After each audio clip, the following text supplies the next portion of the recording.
What's up, everyone, and welcome to another episode of the Femme Slam B-Sides podcast, where we have in-depth analytical conversations about the world of wrestling and our favorite wrestlers.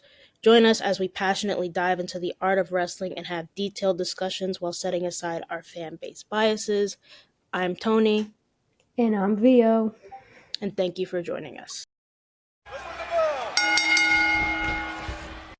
Oh, twin. Okay. I look like Lord Palpatine.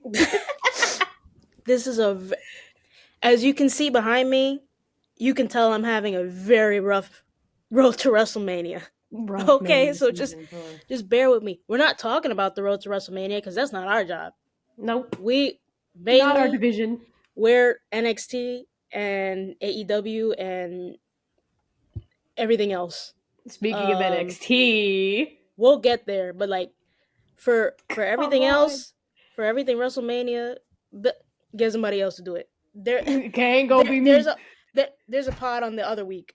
On the other week, y'all catch that mess. we're gonna focus on everything that's going on. That's like fairly for good us. Right we've now. Actually had a good couple of weeks. Yes, we have. I'm so pleased to say that because last episode we were covering a lot of negatives, especially within AEW.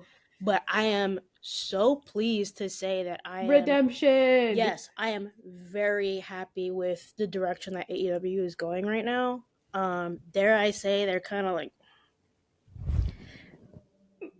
after last night, we might just be all elite. Yeah, they're kind of beating the Fed right now, and I say that unironically. I say that ironically. Whoop. I don't. Yeah, if you say like the Fed and you're like dead serious, I can't take you seriously. Yeah, no, it's just a joke. But yeah, I think the dub is AEW. I'm feeling very the Femme all Slam elite. B-side is all elite. Yeah, I'm feeling very all elite. After the last 2 weeks. Hey, especially we're not talking about that though. Yeah, we're not talking about that though. Okay. That is for the other pod to do. Yeah. So we got more fun stuff to talk about. Yeah. Speaking of, we got Ricky Starks. Actually, Ricky Saints in the building. I love that. Okay, Ricky Saints has officially made his NXT debut, and I could not be more proud, more excited for the journey that Ricky is about to go on. I mean, we're gonna probably dive more into this in a second in regards to like the argument of, you know, whether NXT was the right move for him or whether he should have gone straight to the main roster, like Penta. But I first want to talk about, you know, his contract signing and the lead up to what is going to be his first match in NXT next week, where he teams with Javon Evans to face the team of Ethan Page and Wesley, who has become a meme at this point because that screenshot of Ricky, of Ricky just like doing this, and Wes is just like being held back by get ready. First of all, Wes got Chris Brown hair and Arthur outfit. Like, I need him to pipe down several notches. Yeah, he's like, the first thing you I gotta think know. He challenged Ace Austin and the Rascals on TNA. Wes? Mm-hmm. We're gonna talk about Ace Austin one day because that's a fine man. Plus, I do want to take time on like one of our later episodes, probably the next one, because we'll be talking a little bit about TNA and the Hardys showing up in NXT. That will be the next episode, and we might have a special familiar guest lined up for that. But back on Ricky Saints. But yes, back on Ricky Saints. I want to talk about, well, for me, I think NXT was probably the move, because obviously, whoa. Because obviously WWE was gonna want to run their Ricky and Ethan moment because Ricky and Ethan were both at AEW together. So obviously they were gonna run that. No question about it. Like, I think it is a good move for him because, let him feel out how WWE works and stuff like that. I think if he went up to the main roster, he'd kind of slip through the cracks. I hate to say that about Ricky, but you're not wrong. You're not wrong. Like, I love Ricky, okay? Do I think he's main roster ready? Absolutely. But there's a lot of star power already going on the main roster. Mm-hmm. So I feel like Ricky would kind of Yeah. And it's just like, especially on the lead up to Mania, with us being like, I think 2 months exactly away from roughly, that. yeah. I think like 9 weeks is the actual time. But there's a lot of star power up there. Not that Ricky can't, especially because Ricky has already had programs with some individuals who are in that like league of star power. But a lot of Mania feuds somewhat are They're mostly solidified. set in stone already, Yeah, and for him to go up on the main roster like right now, while like all the big programs heading into the biggest show of the year are happening, he'd definitely get lost in the shuffle. I've seen people comparing him to Penta and people saying like, oh, well, what does it say about Ricky Starks if they sent him to NXT but Penta went straight up to the main roster? Penta's contract with AEW ended like months ago. Yeah. And with enough time for the WWE to sign him, build up momentum and a lead up into his debut, and then they also had time to work him into storylines so that he was able to be a part of the Mania build. He was able to make an appearance in the Rumble. Ricky got released like randomly, like, and a lot of people were debating whether or not he had actually already been released and they just the news came out that day. No, I think he was released like unexpectedly because he was booked for I forgot what promotion it was. He had an indie booking that week on a Saturday. Wasn't it GOH or something like that? Yeah, I think so because Cody's sister tweeted about it. But he had a booking that week on Saturday. He had an indie booking, and then when he showed up in NXT that Tuesday, the day after his contract, like he got released from his contract in AEW, then all of a sudden they pulled him from that. He had to cancel. So I don't think like Ricky or the WWE expected him to be available at this point, especially heading into Mania. They got on that phone quick. Yeah, they rung him up really quickly. But yeah, I think him and Penta's situations are drastically different. But this allows Ricky to work with some other great talent. I mean, like, when he gets a team with Javon. Yeah, that's awesome. And Javon is doing crazy things at his age. Yeah. Like, and then even before they had their segment, this past Wednesday, on the Wednesday before when he showed up unexpectedly, the first person that popped into my mind for him to work with was Ethan Page. And AEW wasn't even like on the brain when I thought of that. It wasn't like, they're both old AEW guys. They're gonna no. It's just I feel like they're characters both, at play. Yeah, and they're both like easily the most charismatic people in NXT right now, especially in terms of like mic work. They will do great like working with each other. And if Ricky ever goes to the main roster, put him and Seth on the mic together. Yeah. Do it. Oh my gosh, like they're gonna have like a bad bitch off, like with the outfits and shit. Like I can't wait. That's why I need it. I can't wait for that. But feed families, I tell you. Yeah. So him working with Ethan already off the jump is awesome. Him working with Javon is awesome. Shout out Javon, who we had a little mini conversation with on our Vibes and Wrestling weekly lives that we have with the rest of the Femme Slam pod over on Aisha's TikTok, our weekly Sunday lives. He did pop in and was gracious enough to stay longer than 2 seconds. And we had a I swear, he usually just pops in, pops right the fuck back out.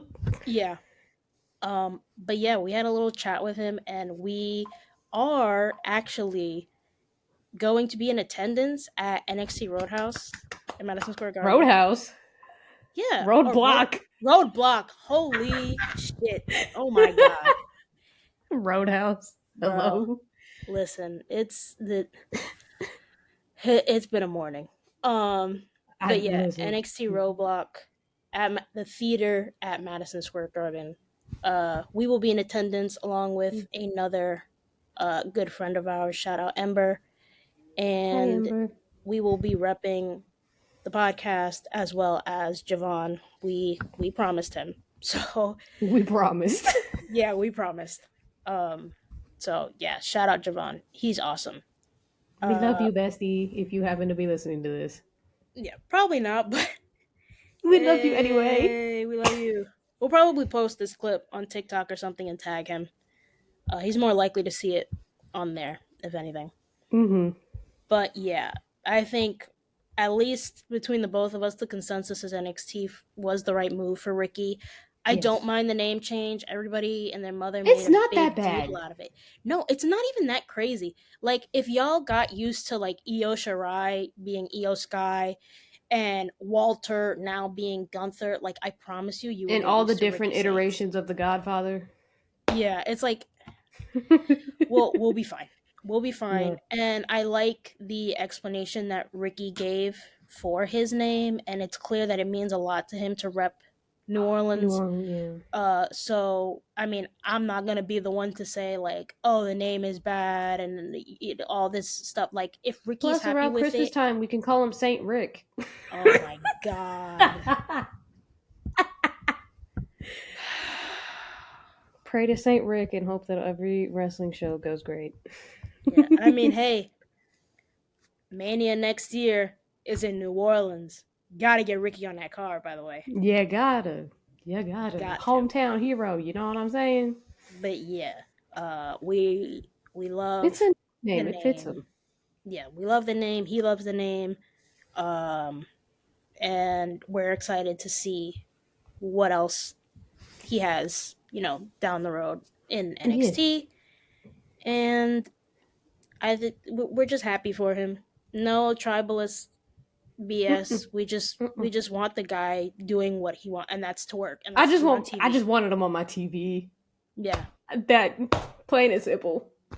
So, but while we're still on the topic of NXT, Vengeance Day happened last week. Oh yes, it did.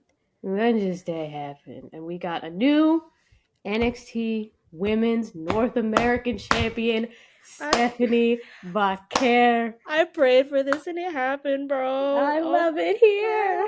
I love it here. Oh my god, that match. It was great. Shout out Fallon. Shout out Fallon. You did a great job. Not a good enough job. Not enough to retain. She got a lot of flack over the past few months, as considering that a lot of people were like, "Oh, she's just a transitional champion," but I think she did good with what she was given. She was defending the thing. Yeah, like she definitely held her own, and I think Kailani, Fallon, and Stephanie Vaquer is like a great first three for that belt. Oh yeah, beautiful. And I like the length of the reigns. They're not too short, but they're also not too long. You can have a long title reign, like here and there. Every so often, we had a long reign with Oba as men's North American champion. We had a long reign with Roxanne too, right? Yeah, we had a very long reign with Roxanne. So I think with the North American championship on the women's side, I think having the reigns be, decently sized but not too long is a good move, at least for the start of that belt. Speaking of Oba, he did retain his title against down, and hopefully that match was the light at the end of the tunnel that Austin Theory needed to get away from Grayson Waller. Because, like, reports came out that, like, there's still going to be a team for a while. Listen, unfortunately, that match said otherwise. I don't know about you. That match said otherwise. Austin was doing most of the hooping. Yeah, I will. Grayson spent half the match on the floor. That was my match of the night. Closely, like, with another match that we'll talk about probably right after this. But those were the two. Hell no. Match of the night? Oh, wait. No, my bad. Don't look at me. If we're talking about worst match of the night, then yes, you're correct. That was something. That was horrible. But choices were made with that match. Yeah. Props to Oba, Austin, and I guess Grayson. Grayson. But yeah, that was a great match. Oba is just, he's such a powerhouse, and I love him. I would love to see him, Strowman, and Bronson Reed in a match together. Just some big men going at it, bro. Yeah. Meaty men. Just meaty. That's what I want to see. But yeah, I'm genuinely super excited for Oba to go up to the main roster.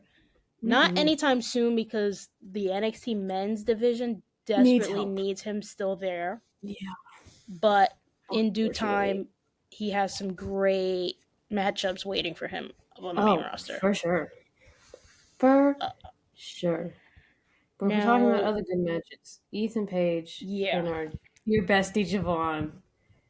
Yeah. Ethan hold on. I need a minute. Give me a second. You can keep talking. I just need a minute. I talk too much. I need you to speak. Okay, like, Ethan and Javon having matches will always move me. Always move me. Because they put on... they are two wrestlers in NXT that will always give 110% in the match. Javon was even told not to. His mama was on the phone being like, don't do this. Please don't do this. And he did it anyway. Got his shit rocked for it. But worth it. Worth it. It was worth every second. I will always love seeing Ethan and Javon go at it. Ethan didn't have to do him like that. I will say that. You don't care, and I'm going to tell everyone why you don't care, because you got bloody Ethan. I do. And that's all. I did get bloody Ethan. But once you got bloody Ethan, folks, when we know we're going to do it. Because we watch these shows together on Discord in VC, and the way that, like, once that man started bleeding, that literally everything else afterward is probably a blur for Vio. Like, nothing else was talked about for the rest of that match besides the fact that Ethan was bleeding. You're gonna get off of me. Get off of me. No, but he did not have to do Javon like that. He didn't. The slow-mo of that finishing sequence is crazy. Absolutely crazy. But yes, I did get bloody Ethan, and I do love it when my wrestlers bleed, okay? Y'all not gonna hold that against me.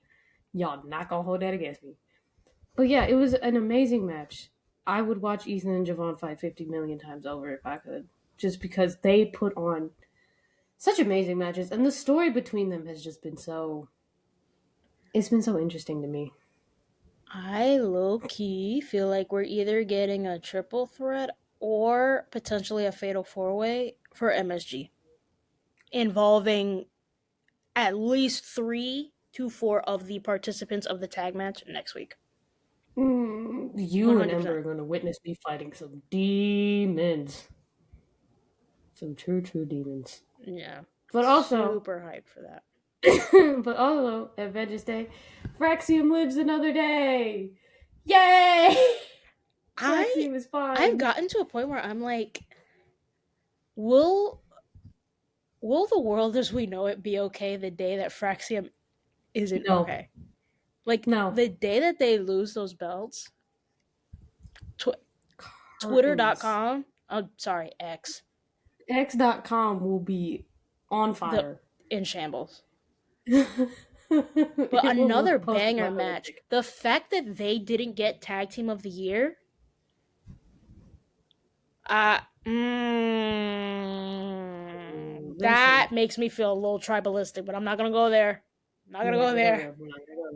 But I love the Young Bucks, so we're not gonna go there.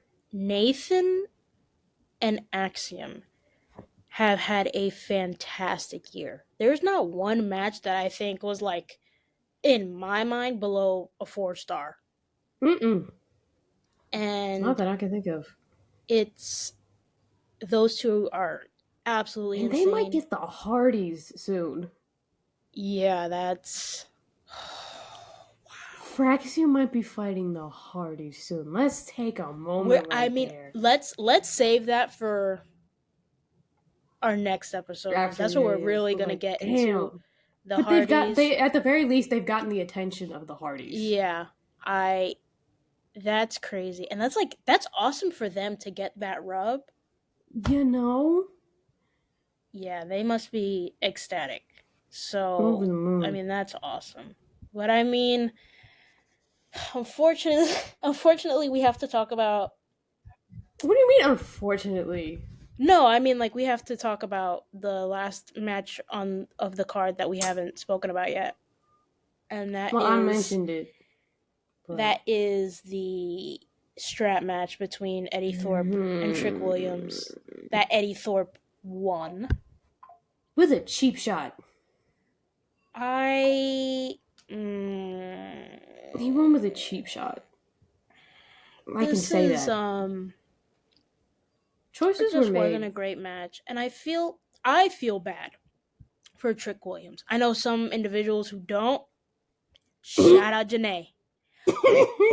But I feel like, because the discussion over the last few weeks or really months on, especially in the IWC, is whether or not Trick Williams is showing any improvement, or if he's even main roster ready. Is he popular? Yes. Yes. Incredibly so. Mm-hmm. But I think a lot of people attribute that to his theme song. Yeah. And I am of the opinion that I think Trick, while I don't believe he is main roster ready, I think he still has a lot of potential. And I think there are some improvements that have been made.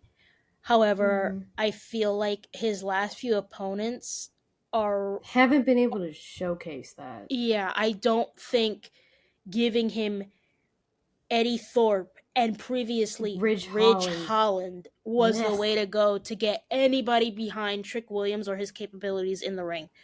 So I am hoping after this program with Eddie Thorpe is done.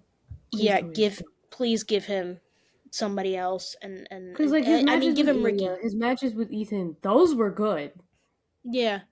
Trick's matches with Ethan, amazing. Trick's matches with Ilya, great. So it's I saw the take of where someone was Trick matches the opponent he's given, in a sense. Yeah. He, based on who he's fighting, he varies how he fights. So I don't know. You know what? Fuck it. Give me Trick Williams and Tony D'Angelo, just for funsies. Why do I feel like we got that? Did we? Tony D'Angelo is somebody who is really floating under the radar for me, because he's North American champion, but half the time I forget that he's North American champion. It's because our previous North American champion was Oba. Yeah. And they never let you forget that shit. No. So, yeah, I don't know. I can't even really talk about Tony D'Angelo and the family and what's going on with that storyline, because I genuinely, I don't know. I'd have to refresh my memory on that. I know we just got Stax versus Ridge. Didn't we? It was Stax versus Ridge. Yeah. You know what? Let's move on, because we really don't know. We really don't know. But another thing that happened on Saturday, was it Saturday? It was Saturday. Grand Slam Australia. It was Saturday. Mm-hmm. Yes. Grand Slam before Australia. we get into Grand Slam Australia, the last thing we have to mention is Jordan Grace did finally make her NXT debut as an official member of the NXT roster. She has signed a contract with WWE and has now made her first appearance as as someone signed to the WWE. So I think. Who do we think she's going for first, Stephanie or Julia?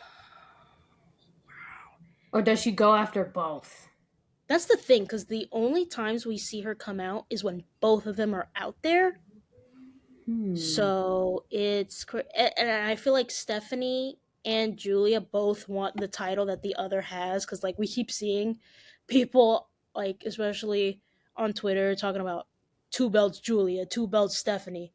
So like I feel like they all want each other, but I mean we're really gonna have to see. I feel like Jordan might go after Stephanie first.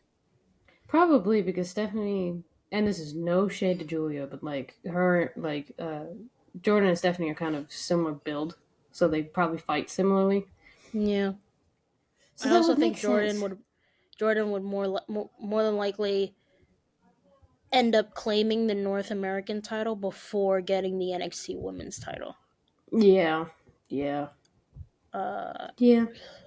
So we'll see about that. Either way, it'll be a fun watch. It will be. Very excited for the NXT Women's division as always. A tad excited for the men's division because of what we spoke about in regards to Ricky. Let's just hope they stick the landing with that one. Hopefully. But as you started to explain, also later on that night at 10:30 p.m. more like 11 p.m. because of the NBA All-Stars game running over time, we got AEW Grand Slam Australia. Which banged. Yes, it did. It did. I don't want to jump the gun, but was there any bad matches on that card? No. Now that I'm looking back, I don't think so. Even the Death Riders versus the Cope and Jay White was fairly entertaining. I enjoyed that. I still need to watch the ROH show that happened over there. I haven't been able to find a replay of it. If it's on Max, like I don't think it is. I don't know if that's included with everything, but I have to find a replay of that. So if somebody has that, shoot me a link. But in regards to which match do we want to talk about first? Because they're all. I mean, I kind of have them listed in order, but I know you do. I think we can go through them in order because I think that's the order in which, especially what we have last. Omega. Yeah, that was awesome. The moment in the match where they started doing the ate that up, bro. The like the. I'm slapping my arm right now. Like, yeah. I'm not slapping my actual arm because I'm gonna get yelled at. Clarissa be yelling at me and Aisha every time we do it. She's like, "You're gonna bruise your arm." No, but yeah, that was awesome. I mean, Kenny kind of scared me a little bit during that match because he was moving a little slower, and I was like, "Oh, Kenny, Kenny no. always scares me. Kenny, no. Kenny always scares me." But what was it? It was something that Mads wanted. It was it was Hidden Blade into One Winged Angel? Yeah. That was sick. Like, that match banged, but then again, it's like, it's fucking Will Ospreay, Kenny Omega, Takeshita, and Kyle Fletcher. Like, of course it banged. It was gonna bang. By the way, the gear that Kyle Fletcher had on. He is a cunty Randy Orton. Oh my gosh, bro. Kyle is a cunty Randy Orton, especially now with the bald head.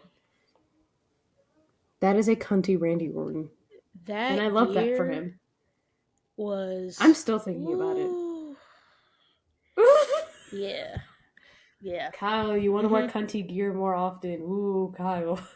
Please. Like, I feel like he's one of those wrestlers who only pulls out like the really cunty gear like for big events. But like just be like Seth and just like, fuck it. Like just on a weekly basis, just come out, just come on. Yeah, like you want to so bad. I'm sure Don Callis got the money for it.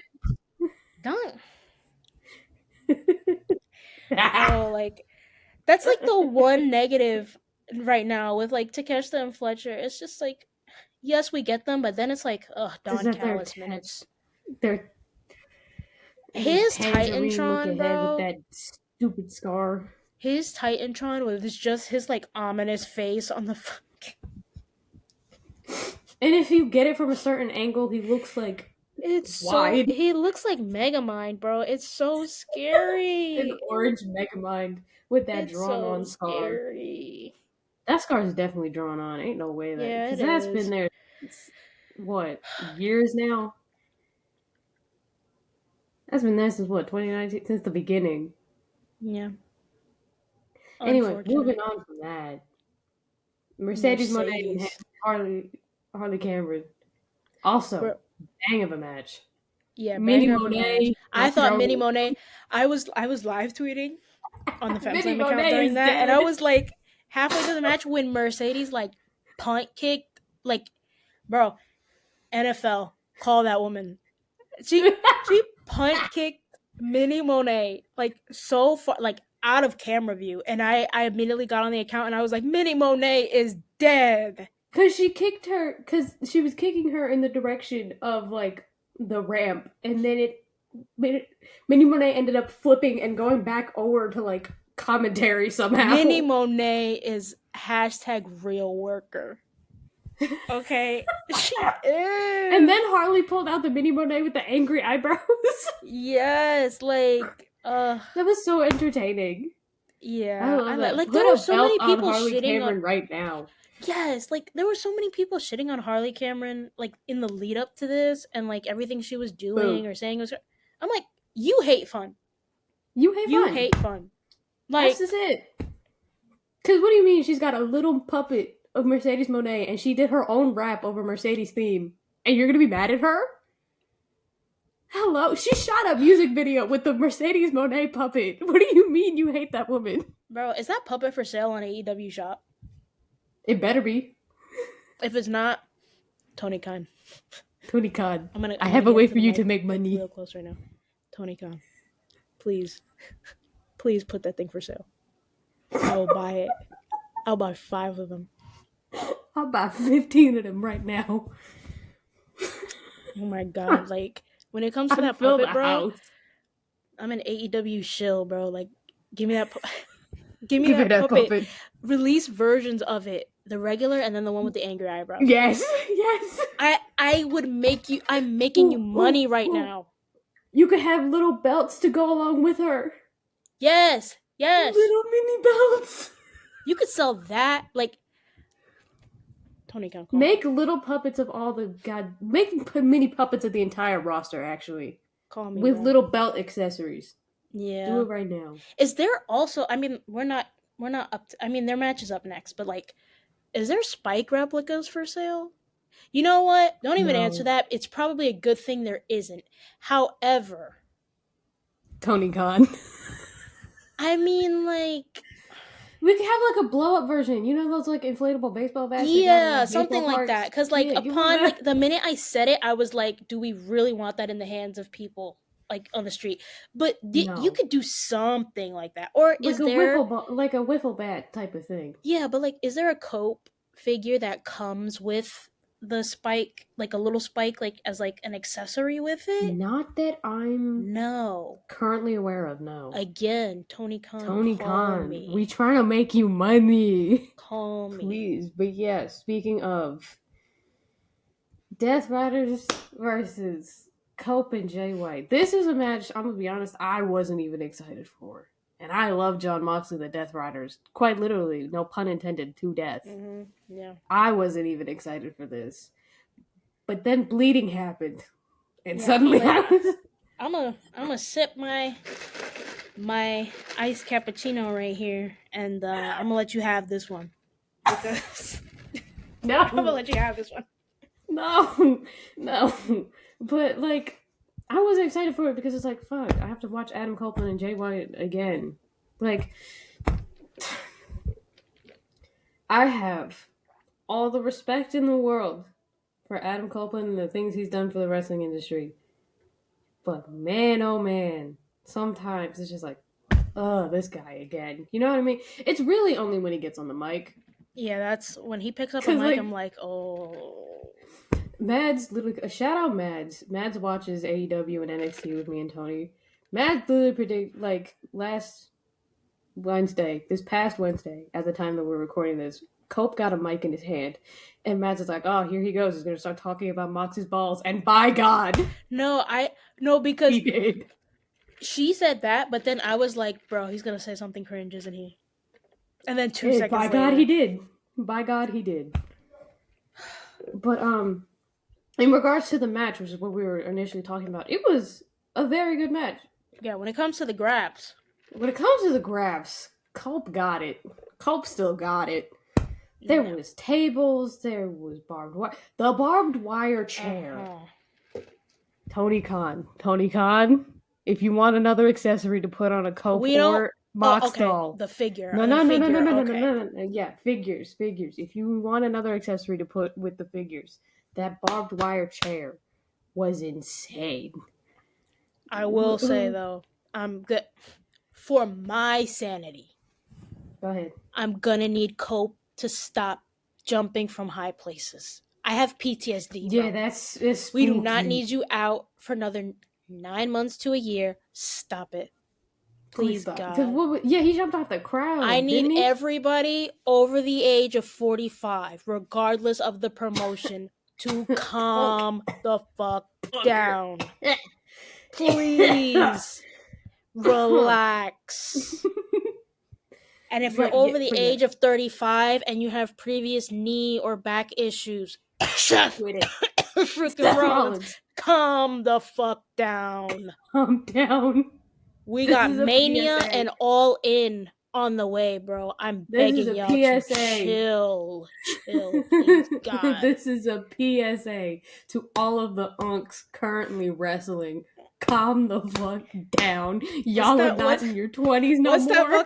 What's that one clip where it's like, don't take unnecessary journeys. Oh my gosh. Please. Don't swim in the sea. Yeah, it's like that. Like, please, I need you all to relax. I know, like, the love of the game is so strong. And I respect you for that. But what does the love of the game do when you can't participate in the game? You know? Relax. What happens when that love kills you? Okay? Relax. I can't go through that. Relax.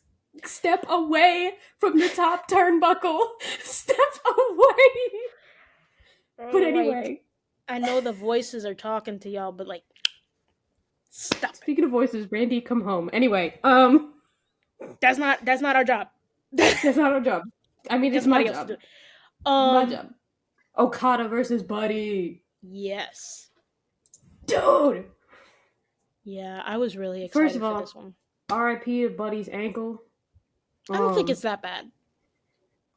I mean, it's probably not, but I'm gonna just say R.I.P. anyway because he did get injured. he did get a bit of an injury, but if it was like something where he's gonna miss an extended the amount of time, I feel like we would have heard that already. Yeah, I think he's alright because he's on his honeymoon with Rhea right now, so I think he's okay. Yeah, he's good. He'd be alright, but banger match anyhow. Yeah, I mean it's Okada and Buddy Matthews. Huh? It's Okada and Buddy Matthews, so of course. That's true. I need more actually. More Okada versus Buddy right now. Right now. Yeah. More Okada versus Buddy. And we can't forget about the main event. Timeless Toni Storm versus the Glamour Mariah May. So many people were upset about Toni Storm not only getting the belt back, but how she won it, as if that particular small packet, like that move, isn't something that we've seen her like over time, like as she progressed through this story and her character was like she was trying to literally perfecting perfect it. that specific move. Yeah. So like it makes sense. That's the move she used to get it. And then you had people who were saying that like they don't like that she took the belt off of Mariah, period. And it's like, no shade or disrespect to Mariah, because I love Mariah May, and I was excited when she won the belt off of Toni Storm at All In last year. However, the run that they ended up having her on was not the greatest. I was not a fan Even of she how was disappointed with it. You could hear it in her promos, like, no woman wants to come fight me, like, I'm not doing anything with this title, like, no one else is worthy of it. It's very much what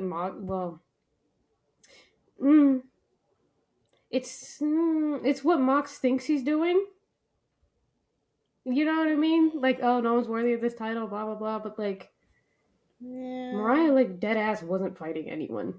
Yeah, because like at least with Mox, it's like there's somebody new like every week that's like, give me that, take that thing out of the briefcase. How many times we gotta teach you this lesson, old man? But with Mariah, it just really fell flat, and I was super disappointed. I know a lot of people were. Yeah, I would have loved to see her defend it more, because there was definitely women on the roster that she could have defended it against. It's not like there's any lack of talent for her to. So would it have been cool to see somebody else take it off of her? Maybe, yes. But I feel like the story with her and Toni Storm was very much not. It wasn't over. No. It wasn't over. So God, I think reminds me of the reveal where she went back to being timeless Toni Storm. What makes you think our dance is done? I love those two so much. Yeah. That story. I'm happy with the decision. I'm okay with it. We're like one of some of the few who like timeless Toni Storm. Apparently, a lot of people don't fuck with the gimmick. They hate fun. It was like in contention for like worst gimmick of the year. Apparently, I'm like, I Chris didn't Jericho's realize, right there. I mean, he won, rightfully so. But I'm like, y'all, what? Another instance of y'all hate fun. What do you? Because what is there to hate about the gimmick? She's an actress. Speaking of which, she's in the movie Queen of the Ring. Wait, is it Queen of the Ring or Queens of the Ring? Her and Naomi. I think it's Queen of the Ring. But yeah, that movie's coming out March 7th? Yeah, I think that's the date. Y'all better go watch it. Support timeless Toni Storm and Naomi right now. Yeah, go watch it. If the date is wrong, we'll like correct that somehow. But definitely go support that movie. Go support Toni Storm. Go support Mariah May. And not Mariah May. Toni Storm. Toni Storm and Naomi. Oh, Lord. Whoa. Spooky. And also all the other wonderful actors that are in that movie. Yes, indeed. Now we got to touch on the last few weeks of AEW television, because I think it's worthy of speaking about, especially in the lead up to Revolution, and the fact that we won't be able to have an episode about Revolution. Unfortunately, we are discussing ways that we can bring you some sort of content in regards to AEW Revolution, whether that be a post-show live or a pre-show live talking about predictions, because we will be together in person when that show takes place. We'll be doing arts and crafts too. Yeah. The week of that Sunday, March 9th, we meet up, and then that week we have a lot of things set up. We're going to Raw at MSG. We're going to NXT at the theater at MSG the next day. That Wednesday we might still be together, I believe, so we could probably watch AEW as well. I'm gonna be leaving Wednesday, twin. What time? I don't know. Probably, definitely before AEW, unfortunately. Well, we're at least gonna have MSG for NXT and Raw, and then And there's then Cricket also the Cricket Wireless meet and greet, depending on who they depending on who it announce for is. that. So we have a very stacked week. So again, we won't be able It's to also my film. birthday that week. It is. It is Vio's birthday that we are going to be During celebrating. Roadblock. That's my birthday present. Yes. So we are going to figure out a way to make up for the lack of an episode that week. Stay tuned for that. We'll make an announcement. But in regards to the build to Revolution, very excited. We have a pretty stacked card so far. I don't know if any more matches are going to be announced. We have another 2 weeks for that to be the case. But as it stands right now, even if we didn't have any more matches announced, it would still be a phenomenal card. We already have 5. I believe AEW usually does 6 per Yeah, there's a pay-per-view. pre-show match. I think it's on the pre-show. If it's on the actual show, we'll correct it. But I know Big Boom. That's usually during 0 hour or their Yeah, pre-show. Yeah. he's gonna be wrestling, but we don't know the opponent yet. I thought we did. It says to be determined.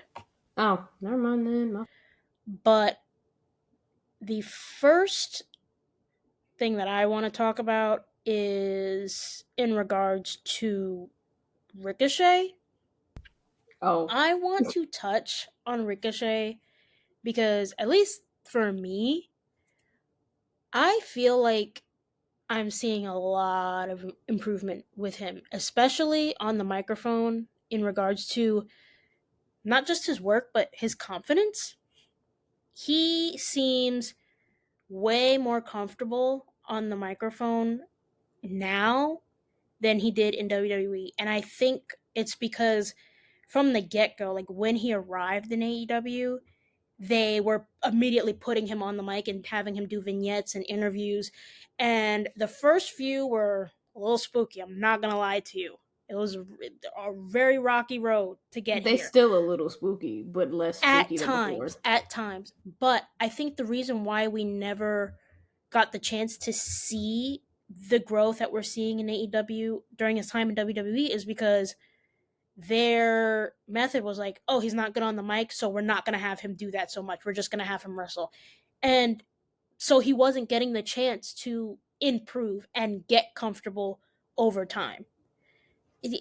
No improvement is going to be had if you're not having him go out there and just, get used to it. Or at the very least, have him do a lot of vignettes or backstage interviews and really help him develop a character. Because yes, we all loved Ricochet in the ring, competing with, an Ilya Dragunov, a Braun Breaker. He had some great matches involving Ivar of the War Raiders, who at the time were the Viking Raiders. But in AEW, they threw him off the deep end and were like, you got to learn how to swim. And he's slowly but surely getting there. This past week on Dynamite, his promo with Prince Nana was the very first time that I was like, yeah, I'm starting to see a drastic improvement with him. And I'm loving what they're doing with him and Swerve so far. And me being the Ring of Honor fan that I am, somebody who grew up on Ring of Honor, and Ring of Honor being the first promotion that I really fell in love with as a kid, seeing this story and the connection to Jimmy Rave and everything they're doing, from what started with just, the throwing the toilet paper in the ring to now involving the robe and having Prince Nana go out there and cut that promo, highlighting the amount of time that he has spent in this industry, the numerous people he's managed, Jimmy Rave being one of them, and what that robe means, what it represents. I was getting very emotional during that promo. Jimmy Rave, you are so dearly. Like you are missed. You truly are.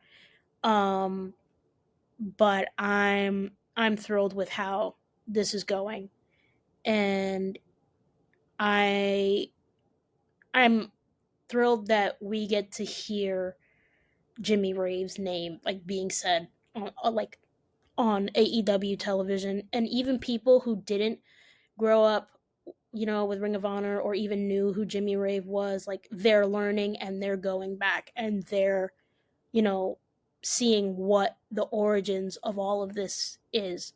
Um, that means a lot to me, and it's awesome that Ricochet was put in this position to tell this story. Um, moving on from Ricochet, we got to talk about the direction that the Will Ospreay Kenny Omega stuff is going, because it's all sunshine and rainbows right now. But like, I'm watching the clock. Like, I'm so sorry, Mads. Shout out, Mads. I'm so sorry, but that Mads. team. They go back to beefing immediately. But I'll let you give some of your thoughts on that, because me, it's like a ticking time bomb for me. Listen, I'm gonna enjoy the sunshine and rainbows I got right now. Okay, I know that other shoe's about to drop. I know that bomb is gonna explode. I know it's going to happen. Some either Kenny's getting hit with like a hidden blade, Will Ospreay's getting hit with a V trigger or something.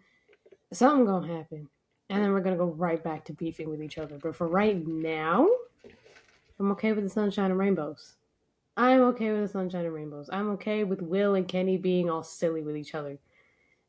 It'll happen eventually. Or it'll be like when I was waiting for weeks and weeks and weeks for Wheeler Yuta to decide to turn on the Death Riders, and it still isn't happening because Yuta is chugging that Kool-Aid. That man is chugging it. Okay, that close up with Renee with the Death Riders, and Renee was like, "Oh, are you happy like with what you're doing?" And Wheeler was like, "My happiness doesn't matter," and I'm like, "Oh, it's that bad." That brother gone. That brother's gone. Oh. He was like, I haven't thought about my happiness in a long time. I was like, oh, it's that bad. But yeah, I'm gonna enjoy the sunshine and rainbows I got with Kenny and Will right now, because that other shoe will drop when it drops, and I'll pretend. Who do you think's turning on who though? Ooh. Well, when they were having that initial face-off, Kenny definitely seemed a lot more reluctant to actually be doing all of this. Like Kenny, maybe I'm misremembering. I mean, they both really didn't want to do this, but we're like, yeah, we kind of have to. I don't know. Will still holds a grudge against Kenny for being a Don Callis man, even though he's not a Don Callis man anymore. So who knows? Maybe Will will just snap and take a screwdriver to Kenny's head. What? Maybe. We just jumped from 0 to 100. I need you to relax. Listen, because that's what it just was fell the to first her time. knees, bro. I know, but I don't know. For some reason in my mind, I see Will being the one to turn first. Sorry, Mads. Sorry. Yeah. Because Kenny's kind of... I don't want to say Kenny mellowed out, because obviously not. But Kenny just doesn't seem the type to hold grudges anymore. You know? Maybe it's just me. But I see it being Will. Sorry, Mads. Speaking of Kenny, he, at Revolution, will go on to face the winner of the match between Takeshita and Orange Cassidy. Now, I think it's pretty obvious Takeshita's gonna win that. Well, yeah, because Kenny wants what Takeshita has. So. Well, I mean, yeah. Mm-hmm. Is that for the belt? I think so. I think they said it was for the belt, but then why would they be facing Kenny at the end and not Takeshita? But I'm not going to complain about that because in my eyes, Kenny Omega is the prize. No, but like the match between Takeshita and Cassidy. I think that's our first blunder of the episode. We'll do more. We'll fix that. But I think more than likely it's going to be Omega versus Takeshita. I mean, Kenny pinned Takeshita at Grand Slam Australia. So, though they did have that spot with Kenny and Orange Cassidy in the ring on Dynamite where it's like Kenny was the one to pick up the belt and like hold it up in front of Takeshita and like everybody immediately was like, oh, Kenny's not winning. So, oh man, I want gold on Kenny so bad, but like I also like the run that Takeshita's been on. So it's very much a match where I'm like, I hope everybody has fun. Yeah, just as International Championship Series. Okay. Well, what does that mean, Tony Khan? Anywho, with Omega and Takeshita. Now, the thing is, Will Ospreay is pretty much, I think, going to be separated from Kenny for the next few weeks because Will Ospreay challenged Kyle Fletcher to a steel cage match at Revolution. Fucking love steel cages. That's going to be awesome. Who's winning that? Rap matches are my favorite stipulations. I see Will. Because the last match, Kyle Fletcher won. So, Will and Kenny won the tag match, but the last singles match between Kyle and Will, Kyle Fletcher won that. So, I definitely see Will Ospreay winning this. But either way, it's going to be a fantastic bloody masterpiece. I know it is. So, I am very much... Speaking of bloody masterpiece, Powerhouse Hobbs and Big Bill. Yeah, that was a bloody awesome. Masterpiece. That was awesome. Like, that was another case of like big meaty men like big slapping meat. They were chanting that. What were they chanting during that episode of Dynamite? Meat. No, they were chanting meat, but then I think they started chanting meat forever or something like that. Something like that, yeah. But listen, that match was beautiful, okay? Big Bill was using Powerhouse Hobbs' blood as like lipstick at one point. And then there was bricks in the bag that he had, and Powerhouse Hobbs like broke that over his head. Crazy. And Powerhouse Hobbs won because Big Bill was stuck in barbed wire. Stuck on an episode on a random Wednesday, like everybody's like on a random Raw, like on a random Dynamite. We got just a banger of what was it? A street fight? Yes. Yeah, like that was awesome. I like the direction they're going with Hobbs. I think he's over the last few weeks or months had a really good push, and I'm excited to see where they go with this. It looked a little rocky for like 2 seconds when they had him in that like clusterfuck of a tag match. We don't talk about that. But anyway, to answer our previous question. Yeah, all right. To answer the previous question about whether Orange and Takeshita was for the championship, it is. So whoever's champion after that match will face Kenny. So it's going to be Kenny Omega versus Takeshita. So yeah. I'm so sorry to like any Orange Cassidy shooters out there. It's just yeah, that's what's. It's not his time. It's not his time. It's not. But soon, I guess. Moving on, we also have Mercedes Moné versus Momo Watanabe. But I have it here that it's confirmed. It's not like officially confirmed because Mercedes told Momo to come to Dynamite and challenge her face to face. But I think more than likely, like by then the match is gonna be confirmed, and it's for the TBS championship. Is Momo winning that match?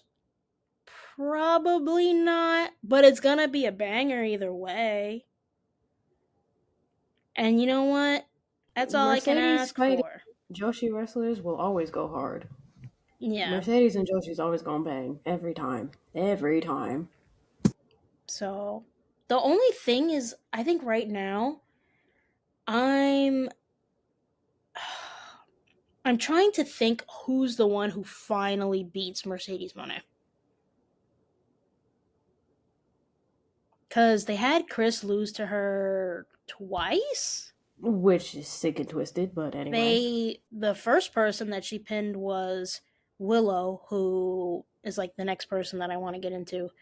But then they had her. She already beat Momo, right? In New Japan? I think so. I think they had a match already. I think. They did. I'm not sure. We'll let Vio look that up and correct it if not. But yeah, I have a hard time thinking of who is going to be the one. Because I was convinced it was going to be Chris. Same. Numerous times. The matches were fantastic, but I really thought Chris was going to be the one, and she wasn't, which I'm not mad about. I'm just really curious who the chosen one, I guess, is going to be for that portion of the women's division, because obviously the women's world title isn't involved in all of this. That's the one women's belt that Mercedes at this point does not have on her. Not yet. Oh God! Don't even. I don't think so. I don't think that's gonna happen.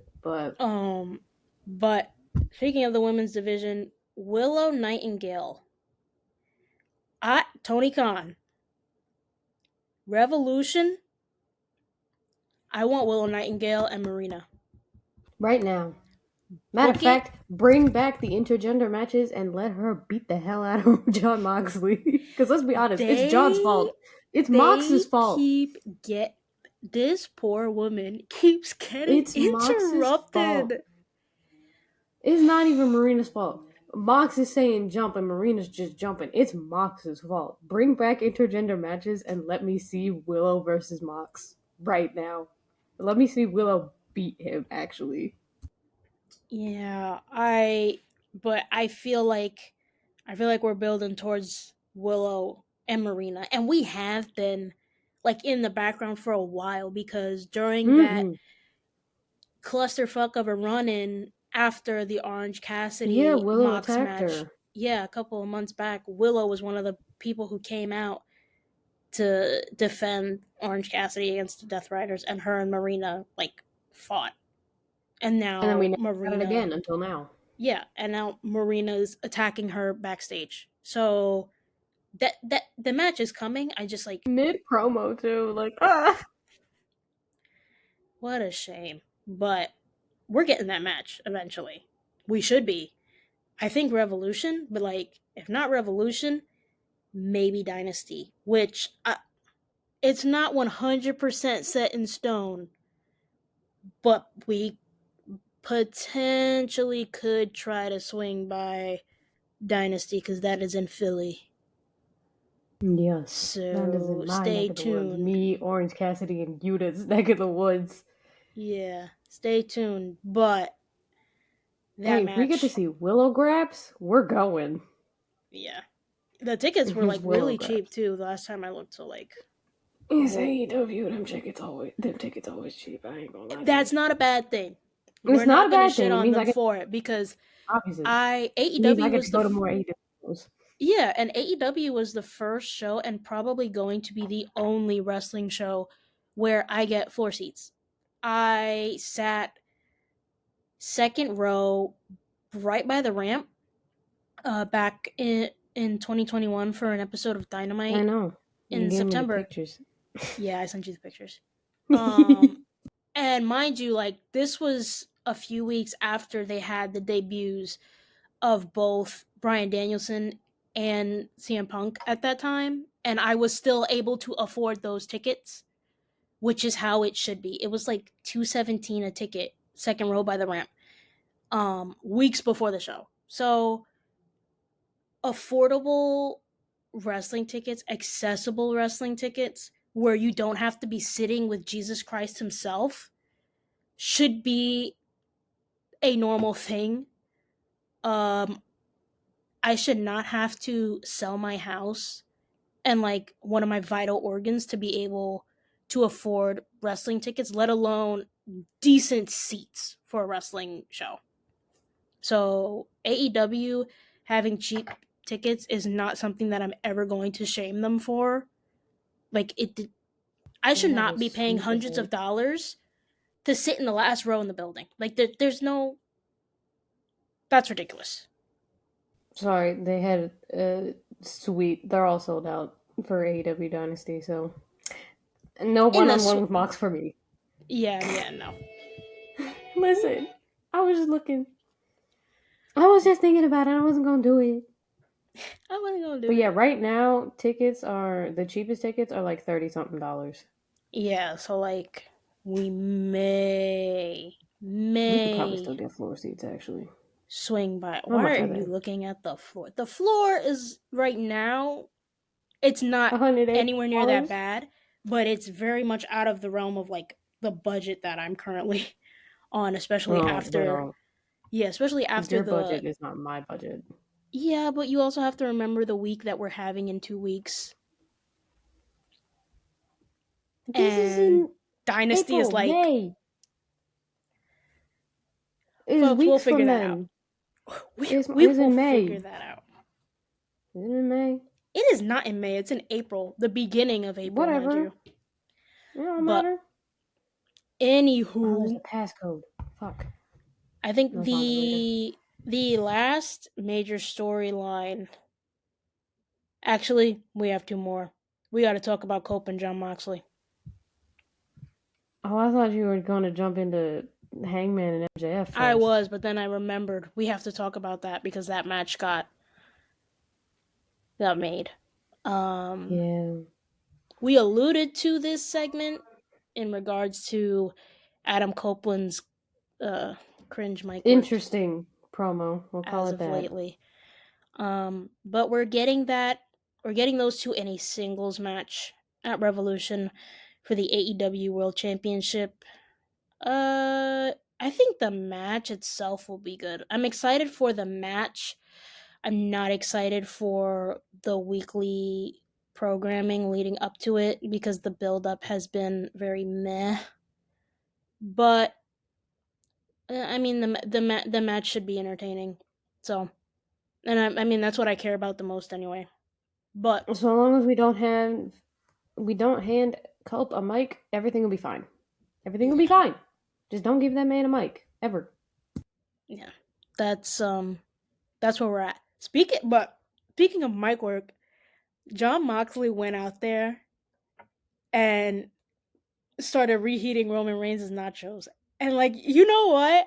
I respect it because every time like one of them kind of like pays homage or tribute to another, the internet goes into a frenzy because it's like there really is nothing. My heart hurts every time. Yeah, there's nothing like the Shield Brigade. The Shield fandom is,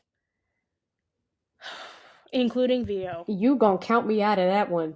I'm not a part of those crazies. Hey! I wasn't mad that Mox reheated Roman's nachos. Well, I didn't see the side of Twitter that was mad. I saw the side that was like... There were sides of Twitter that were mad at it. Well, that's not even Shield fans. That's Bloodline fans. That's fair. But like, yeah, God Shield forbid, fans, every time Because God forbid you like pay homage or like to your not so much copy, brother but in like arms. take something that Roman did and like tweak it a little bit. Like it's the end of the world to them. Even when that wasn't even like really the intention. But yeah, anyway. Mox did reheat Roman's nachos, and you know what? I ate it up. I ate up those reheated nachos like it was the best meal on earth. Yeah. Because, you know, they were brother in arms for years. So obviously, some things are going to bleed through. Like, Mox already does Seth's curb stomp all the time. Yeah. So obviously, it was only a matter of time before he got one of Roman's things, too. So you know what? It's okay. It's fine. It's wrestling. Like, people, you know, people steal stuff all the time. They take things from or copy or pay homage to things like all the time. Logan Paul has Hangman's entire moveset. Alright, we're just gonna let it. We're gonna let it be. We're gonna let it be. Everybody, when Logan Paul had that match with Ray and he did that finisher, and everybody was like, "Oh my god, what is this? He's so innovative." The bro did a mass driver. Like that's all it is, bro. That's a move that even like Hangman he uses it, right? Or like he I don't think Hangman does a mass driver. No, he doesn't. But he has his buckshot lariat, the sunset powerbomb, not sunset power, whatever the flip is off the rope. Yeah, but it's like, you know what I'm talking about. But like, even if does Logan Paul have any move that is just his? No. But even so, like, this is a case where like I unfortunately have to come to his defense, because that's the case for like every wrestler ever. I mean, like, yeah. Some people just like, you know, and I need y'all to stop, because never make me defend that man again. Yucky. But it's a bad taste in your mouth, don't it? Finally, we're on to a very 50-50 program right now. And I say 50-50 because on one hand, I'm like so on board. And then on the other hand, we have somebody that like his music hits and I just get severely irritated. It's dread. But we have the program between Hangman Adam Page and MJF. We're getting a match between the two at Revolution.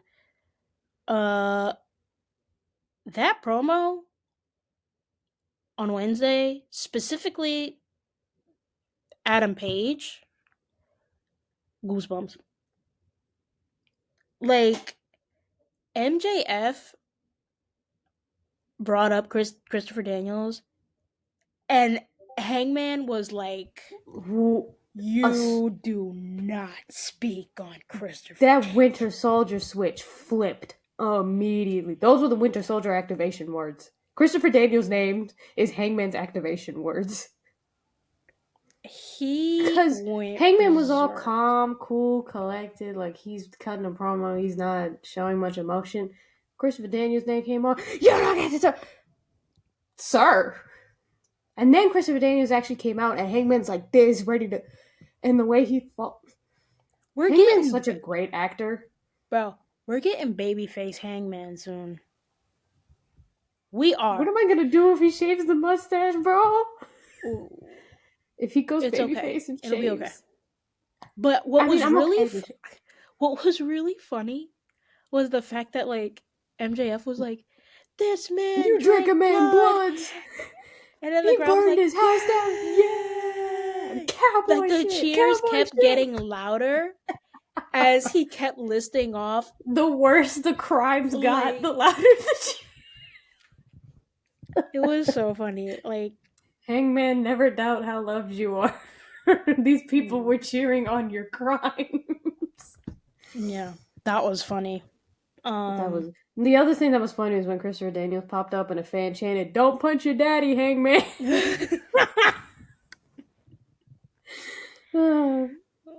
Sometimes the fans are okay. Yeah, sometimes, you know, I get a chuckle. Like, there was a sign last night in SmackDown, like, it was the picture of John, like, in a limo, from that video where he was like talking in Chinese or something like that. Like he was in the Oh, the ice cream one? Yeah, and then on top it said, "Just come to work."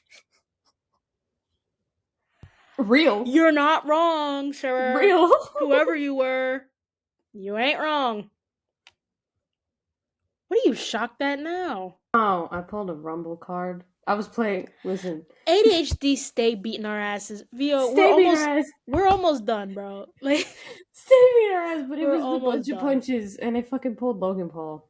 Yeah, we're like deep. This is karma. Deep obsessed with like Supercard and Tops. And Tops. Tops be taking my money. Yeah. Card games and ADHD do not go well, folks. Yar. But I think the last thing that I really want to talk about is AEW as a whole, because, and I spoke about this on Twitter, if you follow me on Twitter, saying that I want to do a pod episode. It could either be on here or the OG pod, where we kind of talk about, in respect to WWE booking ideas that we have, or ideas of like what the company can do to improve their product going forward for the rest of the year, because what's happening right now leaves a lot to be desired for a lot of people. Yeah. But then I also reiterated that I didn't mention AEW's booking because at the moment I have no suggestions due to the fact that they're doing pretty well. Yeah, they are actively improving upon a lot of the issues that I had a couple of months ago. And so I just need whoever's in charge of the Death Rider story to let go. There are exceptions. The Death Rider storyline, please, currently, and Chris Jericho. But other than those two things, they are very much improving on a lot of the issues that I had over the last few months. And so I want to give them the time and grace to continue that upwards trajectory before I like try to figure out any negatives that I can come up with solutions for to like talk about. And shout out Ballbro, and I forgot who else was talking about. If I forgot who you are, like, please remind me. But there were a couple of people who reached out to me who said that like they had ideas as well, and that they were interested in that pod episode happening. So that will probably be coming soon, either from us or the OG pod sometime in the near future. But as I said with AEW, I'm very pleased with what they have going on, especially on Collision. Collision be banging. Crazy. Like that spot with the, was it Bandito and, was it Bandito and Jericho? It wasn't Bandito and Jericho. It was Bandito and Brian Keith. Bad Apple, right? Yeah. Him, like the fucking like cowboy, like the dual shit.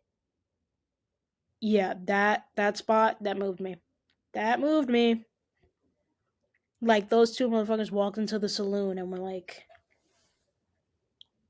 And I love that. I want more wrestlers to be doing that with Bandito, like doing cowboy standoff type of things. I wish they do it with Hangman, but I was going crazy that night in particular because I was supposed to be tweeting on the page for that, and then I got stuck elsewhere doing and I took over. And Vio had to take over, and like literally everything that you could have possibly booked to happen, imaginable, happened that night. Yep. And I'm like in a car getting Twitter updates, and Vio's texting me like constantly, like, this person showed up, Bandito, hologram, Luther, and I'm like, what the fuck? Like, oh my gosh. But yeah, Collision's killing it right now, and Dynamite had a very good last few weeks. So things are looking up for AEW, and I'm very pleased about that. But yeah, so I I had an idea. I'm going to bring it up to you. I think since the OG pod does or ends off episodes with fetch, I think we could do something a little different. We could either end off with our match of the week or our wrestler of the week, women's and men's. Or we could do all three. We could do all three. Shit. So, because I got answers for all three. Yeah. I'm going to let you go first. Oh, okay. All right. You can go first. All right. So for fetch of the week, Chris Jericho, male wrestler, Ricky Saints, female wrestler, Timeless Toni Storm. I'm gonna just get it all out. What's your match of the week? Match of the week. Oh shit. You know what? Javon and Ethan. Respectable. For me, my fetch, I gotta come up with one. Not you having to pick one. I have to come up with one that is not in regards to the main roster because that's not what we talk about. My fetch. Ooh, I have another fetch. Go while I figure out what to say. Mox constantly interrupting Willow Nightingale. Mox, I love you. Don't ever do that shit again. Yeah. Okay. My fetch is going to be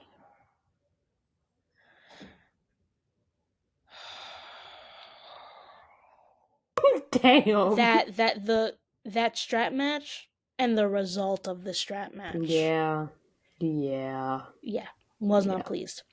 My wrestler of the week will also be Ricky Saints. My female wrestler of the week, I'm gonna give it to Stephanie. Congratulations to Stephanie Raquel on becoming your new NXT Women's North American Champion. My match of the week, I gotta give it to Big Bill and Powerhouse Hobbs. That street fight, for sure. I wonder how many people are going to be surprised that I didn't pick Ethan or Mox to be my male wrestler of the week. I mean, you picked Ethan for the match, so I guess that cancels everything out. I mean, it was a good match though. It was. Javon and Ethan will always go so hard.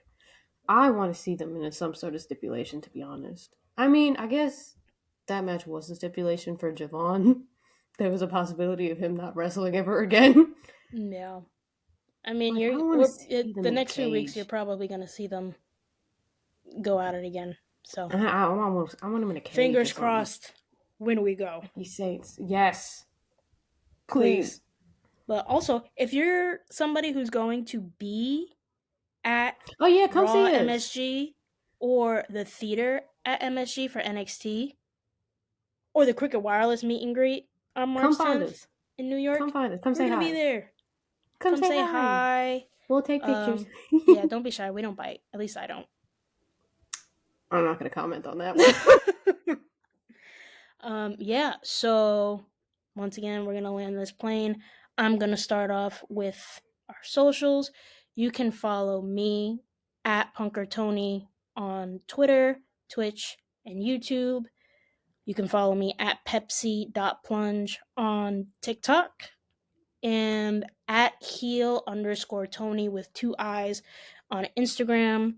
You can also follow the Femme Slam Podcast page on Twitter and Instagram, as well as YouTube. The OG Femme Slam Pod posted their 2nd episode of the season this past week. It is also up on YouTube for you to watch, and they made a huge announcement for episode 3 of their podcast, which is going to feature the incredible Mini Portable. So stay tuned for that. That episode will be coming out next Wednesday. And then I will hand off to Vio for him to give you his socials. So you can follow me at Viral Vio on all platforms. On X, Instagram, and TikTok. The first I in viral is a 1 and the O in Vio is a 0, but on YouTube it should just be regular viral Vio. And yeah, that's all my socials that I got. So that's going to be it for us on the second episode of the Femme Slam B-Sides podcast. We thank you all for joining us, and stay tuned for our third episode coming in the next few weeks. Femmeline out. Bye-bye.